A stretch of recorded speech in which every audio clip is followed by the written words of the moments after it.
Dah tahu ke belum? Port Western viral di sebelah sini, Seatak Cafe lorong puncak Bukit Pailuas dah berpindah ke tapak lebih strategik, tapi berganjaknya hanya lebih kurang 100 meter sahaja dari tapak asal. Bangunan yang lebih besar dan cantik, berhawa dingin. Kawasan dan juga parking yang lebih luas. Lebih luas daripada tempat lama. View yang cantik di puncak bukit.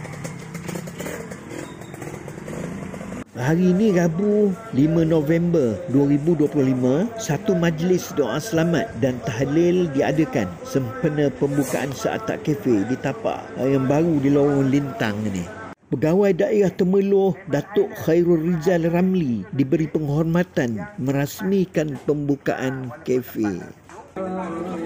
Itu dia acara pemotongan ribbon oleh ibundanya, Puan Rajayah Abdul Hamid, dan juga anaknya yang bongsu, Zaidi Amri bersama dengan Yang Hormat Datuk Khairul Rizal sebagai gimmick pembukaan Seatak di tempat yang baru.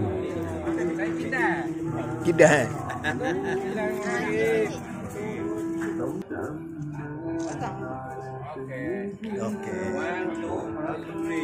Okey.